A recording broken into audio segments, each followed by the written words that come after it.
So welcome back to Faith Family UCC Bible Study. We are doing a study in Luke.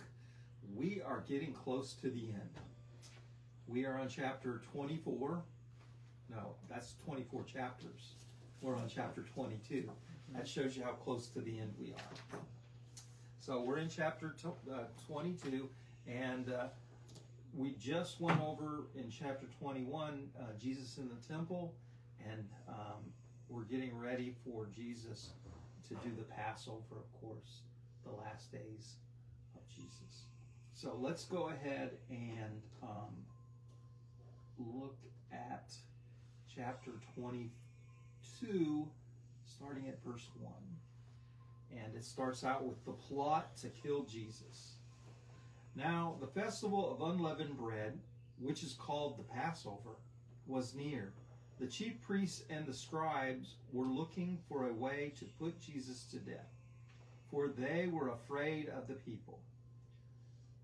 Then Satan entered into Judas, called Iscariot, who was one of the 12. He went away and conferred with the chief priests and the officers of the temple police about how he might betray him, Jesus, to them. They were greatly pleased and agreed to give him money.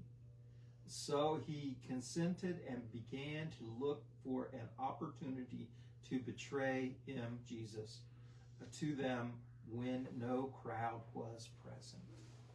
Okay. So, what jumps out at you first thing?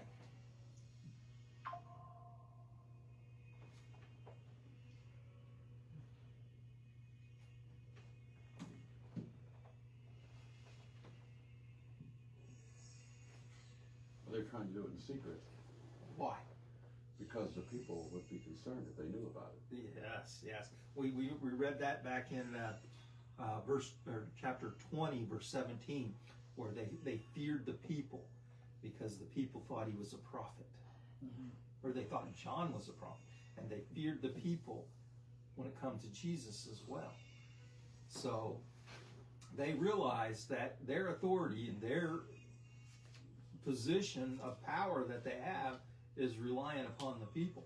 And so if they tick off the people, you see, the people might rise up against them. And also, I think that there's something in that about who they believe Jesus was. I think they believed Jesus was more than just a teacher. I think they believed he was at least a prophet.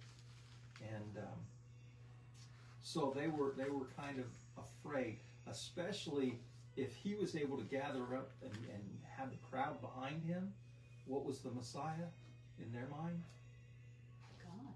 Well, the Messiah for the Jewish mind at this time was A great warrior. A great warrior. He's going to lead them to be a world power. They're going to overthrow Rome, and they're going to take over their own, destiny or whatever. And so now if he's got the crowd behind him and the crowd's mad at us, what's going to happen to us? Mm-hmm. So yeah, there's that, them being afraid of the people again. Anything else that stands out? What do you see there, Bill? Well, it's just only the leaders of the church, the Sadducees. Yeah, this is the church against Jesus. Mm-hmm. Mm-hmm. It's the old Jewish church against Jesus. And Jesus is trying to say, you've been doing it wrong for a while. And he's trying to take them a different way. Yeah, if you think about it in there, the Jewish church was right. In their thinking, they were justified with it because it was a matter of life and death for them. And it has proven that the Jewish church has not grown since that time. Mm-hmm. Since Jesus and the coming of the New Testament, the Jewish church has existed, but I don't think it can claim growth. probably with the Holocaust and all that, it's diminished in size as a worldwide recognized church. So they were fighting for their survival, and they believed it. There's something that I like to do when I'm reading. I like your thinking, because I mean I had a thought and I started to blurt it out, but I want to finish with what Bill had said first. Do you think that can you see us, I say, the Christian church, in the same light that you see Jesus and the Jewish church at his time?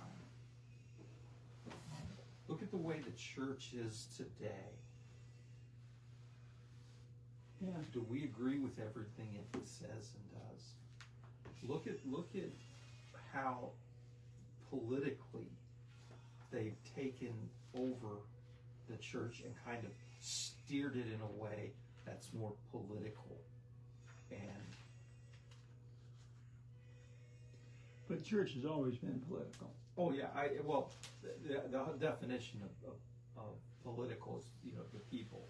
So you and that's what the church is made up of. But to make rules and laws and that aren't there. I wrote this in the newsletter. The whole idea of a hierarchy of love is not in the Bible. So when political leaders stand up and say, oh, you have to love God first, then your family, then your neighbors, and then you can get around to strangers, that's not in the Bible. There is no hierarchy of love in the Bible. And I think the problem is, what is our words for love in English? Other than love? Other than love. Exactly. We don't have the same words for love that the Greeks had. The Greeks had phileo, where we get Philadelphia from. That's brotherly love. Eros, where we get erotic love from, which is romantic love between two people. We have agape, which is the unconditional love. Okay? And when you read the Bible, you're going to see love. And first thing that comes to me, I want to know, okay, what love is that he's talking about? And we can see that really well in when Jesus reinstates Peter. And Peter's already denied Jesus. Mm-hmm. And he says, Peter, do you love me? And Peter says, Lord, you know I love you. That's what the English says. But the Greek says, Peter, do you agape me? In other words, do you love me unconditionally? And Peter's response is, Lord, you know I phileo, brotherly love you. And he asks him 3 times. The answer is always the same. And the answer's, well, he's hurt in the last time because Jesus doesn't use agape. He uses phileo. Do you even phileo me? Love me like a brother. And so, but we miss that in English because we only have the one word for love. Now, I said all of that to get to St. Augustine. St. Augustine was the first to put forth this idea of a hierarchy of love. Okay? Only problem was his hierarchy of love was you love God first, and then you love what you can do as a Christian. And then and on the bottom of that was material things. So his idea of love was, God first, of course, and then your people, and then below the people were things, and below things was wealth, and so that was his idea. It's Plato. Yeah, exactly. That's a little different philosophy stuff. But anyway, going back to then come along Thomas Aquinas. Thomas Aquinas took that and said, well, there's a love of people. In other words, you have to love God first, then your family, and that's where that comes from. It did not come from the Bible. It come from them trying to deal with this whole concept of love. There's 7 kinds of love, at least 7 kinds of love from the Greek perspective. Okay. Latin, you know how many words for love there are? 7? Amor. Just one? A 1. Now, like us, trying to deal with this idea of love, because we only have one word for love. They only had one word for love. And so I think that somehow they missed that. And so they had to adjust and try to make a hierarchy of love because they only had one form of love. You know, kind of like today, Okay, I say. reference of pronouns. What's that? Reference of pronouns. You call They. them they. You call them they, but you've got 3 theys in your same thing. Yes. They, as in the Augustine, St. Thomas Aquinas, they were trying to work this idea out of we only have amor for love, and in Greek they had all these different kinds of love, so there must be a hierarchy. Does that make sense? So they're trying to work with this idea of hierarchy of love when there's only, when they only have one word for love.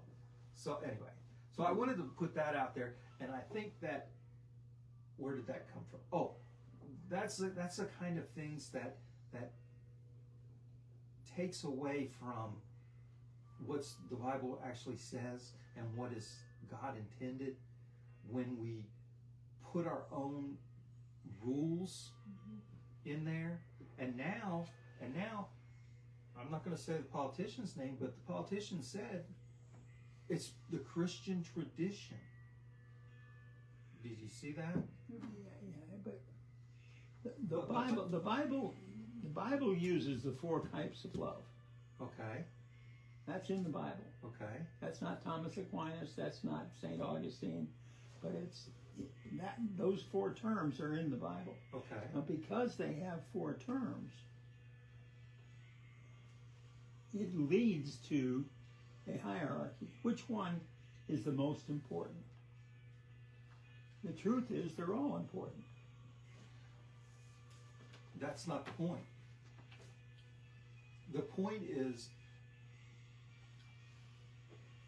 there's different situations that call for a different kind of love. Mm-hmm. Okay. But because they didn't see but one kind of love, they had to make it into a hierarchy. Does that make sense? We're saying the same thing, honey.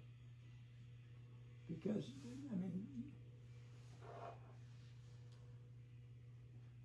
both Thomas Aquinas and St. Augustine were Platonic. They studied Plato. Mm-hmm. And so, maybe it's the Greek influence. You don't have it here because you have, hey folks, it's love. Mm-hmm. I don't care what you call it, it's love. And you have to remember, Thomas Aquinas and St. Augustine didn't read the Greek. No. They read the Latin Vulgate, Yeah. the Latin version, which probably I'm going to suggest, because I'm not too familiar with the Latin Vulgate, when it comes to love, they put one form of love, whether it was, brotherly love, whether it was romantic love, they put amor, love. That's all they put there. So, and I kind of got off on a tangent here, so let me kind of try to reel it back in. My point is, just because for years and years and years the church has done it this way, doesn't mean it's right.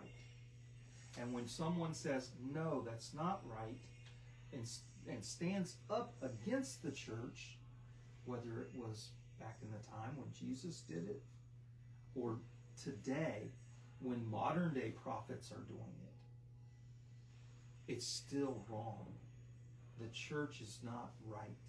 When the church puts other things in front of the people, it's wrong.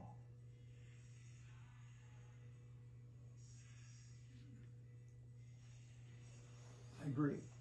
And the time is agree with you. And the time is coming again when we need to say the church is going off on a tangent. Well, if the church is saying there's only one kind of love because of the Latin language, Okay. then we go back now to the original Hebrew. We say, hey folks, when the Greeks translated the Hebrew, they gave it 4 different words. And we say that's right. And what did the Hebrews? They used 4 words. I'm not Ancient sure. Hebrew. I'm assuming they did. I don't know. So you can see where Jesus stands and where American Comedy Carriage and Cat. we can see where Jesus is standing and trying to lead the people and what the Jewish church is trying to do. Hey, we got to get rid of this guy. And so that's where we're at here with what Bill was saying. You know. Okay, so let's go on. Another thing that I like to do is anytime that I see the word Satan, boing, boing, boing, boing, that's a red flag for me. I have to go, Yeah, where'd it come from? where is that word? Is that word diabolos, which is the Greek word for devil, or is it Satan, the word Satan, Satanas, which is the Greek word for Satan, or is it demon, or is it, so I always wonder, and so I have to go look, and in this case, it is Satan. It uses the word Satan. Satan comes from the Hebrew word Satan, Hasatan. The ha at the beginning means the. In other words, it's not, I've read several books on this, fascinated by this idea of evil and Satan and how they, anyway, the Satan sounds like it's one person, or is it a title? Title. Yeah, the adversary is what Right. it's, in other words, but the question is it the adversary of God, or is it the adversary of humans? God. Why do you say that? Go back and read Job. It doesn't seem like he's an adversary of God. He's bringing Well, accusations, God put him to work. accusations against the people. There's nobody. Have you considered my servant Job? Well, if Job was to, have hardships, then, well, go ahead and you do it. Does that sound like he's an adversary to God? And so, there's other places in it where God talks to Satan and has Satan kind of do some dirty work kind of thing. Go destroy this person or go do this to this person. So the question it remains, is it he the adversary of God, or is he the adversary of humans? I would say yes. I think it's both. Yeah. Because God's on humanity's side. Anyway, so I always want to look up that word Satan and this idea that Satan enters into Judas. That sounds like possession, right? The personification of Satan. I don't know. Yeah. So there's a whole can of worms to open up there. We won't get into it, but I just thought that's interesting. If you have a Bible, or you have something where you can look up words like that and find out what they are, I always want to find out, is that Satan, or is it the devil, and what are they trying to say here? So What's the difference between Satan and the devil? the word. the word, right? Yeah. They mean Same the same The same, thing, right? it's the same thing. Just the concept has changed throughout the years. Big time. Yeah. So this idea of Satan, and some people, deny the existence of Satan, saying that this is just a personification of evil. So, Which would be in keeping with the Bible, in the sense that often things are personified in the Bible to make them understandable for understandable. us. Yes, I agree. Okay, so that's that story. Let's go ahead and move on to the next story. Preparation for the Passover. Then came the day of unleavened bread, on which the Passover lamb had to be sacrificed. So Jesus sent Peter and John, saying, "Go prepare the Passover meal for us, that we may eat it." They asked him, "Where do you want us to make preparations for it?" "Listen," he said. "When you have entered the city, a man carrying a jar of water will meet you. Follow him into the house he enters, and say to the owner of the house, 'The teacher asked you, where is the guest room where I may eat the Passover with my disciples?' He will show you a large room upstairs, already furnished. Make preparations for us there." So they went and found everything as Jesus, had told them, and they prepared the Passover meal. Okay. So the first thing that jumps out to me is on which the Passover lamb had to be sacrificed. Then came the day of unleavened bread. Okay. This goes all the way back to the very first, when we first started. Can I sit over there? Of course. I just wanted to listen. Purpose. This is where we began. Who is Luke writing this to? He's got a specific audience. Do you remember the specific audience? He's got a benefactor. Well, he's got a benefactor. I don't agree with all the commentaries. I'm sorry. I think the benefactor is he's writing to Christians. It says the book of Luke is written to. Go ahead, Bill. Who's it written No, to? I was going to go back and get that. It's right at the beginning. Yeah. Theophilus. Yeah. Theophilus. Good Greek. Theophilus, Theo, Yeah. God, He's dessert first. Yeah. lover. Lovers of God. Okay. So Oh, the that's the name, translation of Theophilus. Yeah. I didn't know that. so the name kind of entails that, hey, all you lovers of God, let me tell you the story of Jesus. So that's the way I interpret it. A lot of commentaries say, no, this was a benefactor who paid for him to write this, and his name was Theophilus, and yada, yada, yada. Maybe, but I don't think that, maybe Luke had a benefactor, but I don't think that his name was Theophilus. I think, if anything, it was anonymous, and he wrote that, used that word anonymously. Okay. So, but anyway, but more importantly, he wrote to the Greeks. He's not writing to the Jews. He's writing to the Greeks. Okay, that have heard about Jesus, have maybe they're going to church and they don't know, but they're still worshiping God the way Christians should, and he's trying to give them the gospel so they understand everything that they're doing. And if you notice in the very first, chapter 1, or in verse 1, 22:1 says, "Now the festival of unleavened bread was near." But in that, which is called the Passover.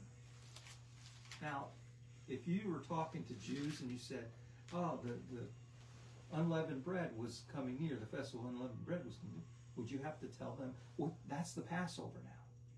They would know. So you can see how he breaks it down for the Greek audience. And then here again, he says, then came the day of unleavened bread, on which the Passover lamb had to be sacrificed. Okay, so now he's explaining to them again, oh yeah, when we do the Passover, you sacrifice the Passover lamb, and then you have the Passover meal.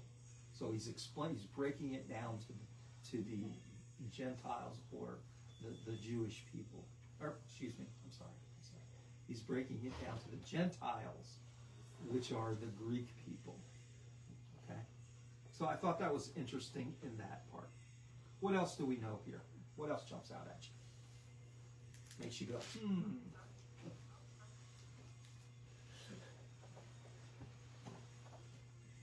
Well, as it unfolded, it was unfolding exactly as it was predicted. as it was predicted. Sounds like a spy movie. Look for the guy in the red shirt. Okay. Or the guy in the ball cap or whatever. Yeah, there's some debate on whether this was Jesus predicting it, or Jesus has already been to Jerusalem a couple times, and he goes off by himself sometimes. I mean, he gets away, he sneaks away. That's going to be their sermon, by the way. But he sneaks away. He might have talked to this guy and found out that this guy, hey, this guy comes and gets water every day at this time. So you guys, when they go there, they're going to see that guy. That's where we're going to have. He's already made arrangements. Everything's ready to go. They just had to put the people in together. And so that's one theory. The other theory is Jesus is omniscient because he's God, right? So he knows what's going to happen. He knows exactly when they're going to get there and what they're going to say.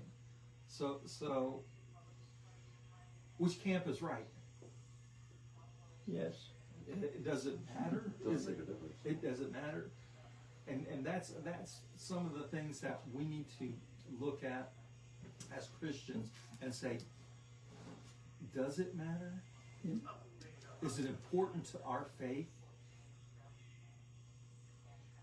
Was it important to the faith of these gentlemen, To the disciples? And the answer is, it wasn't important to the disciples because this was accepted in the culture of that time. It would just be accepted that Jesus had the foreknowledge to tell them to do it. Yeah.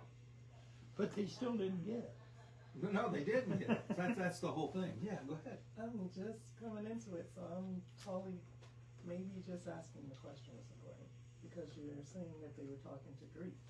Mm-hmm. And one of the big things, in my understanding, at least from the Greek culture, is that they love to analyze and think about things. That's true. That's true. So maybe the question, the possibility, was actually the really good.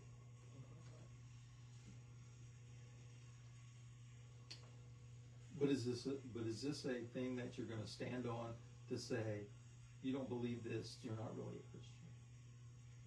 I don't think so either. I think there's a lot more places where we try to draw the line on someone's Christianity, and it's not there.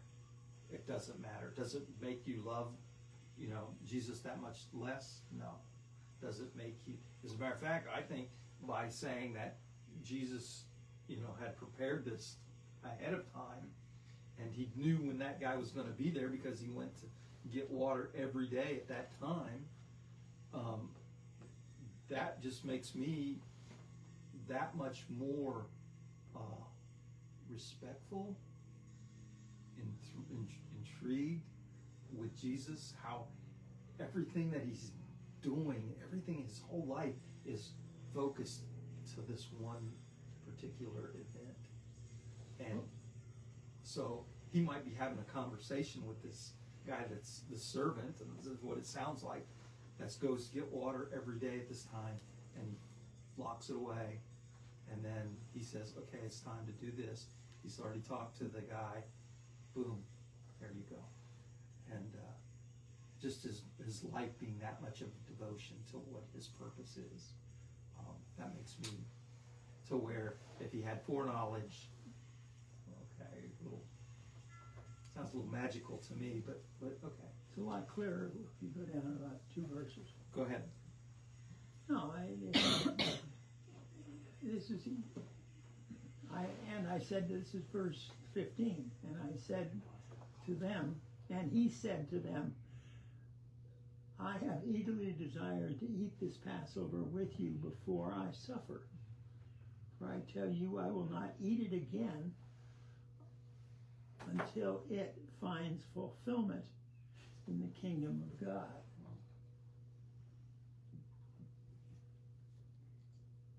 I had a question here for you. What is to find fulfillment in the kingdom of God mean? That is a great segue. And we'll get into that next week. Unfortunately, we've run out of time. We've got through 2 stories. That was the main thing. We're trying to get through 2 stories at a time. I've been trying to rush it the last couple weeks, and so I said, no, that's not right. That's not fair. Let's go through, and just whatever we get through, we get through. So we got through those 2 stories, and then next week we'll start off and we'll talk about what does it mean, the fulfillment in the kingdom of God, that this eating this Passover before I suffer, Jesus suffered. So, all right, great, thanks guys. You want me to shut Yeah. this off? It says finish.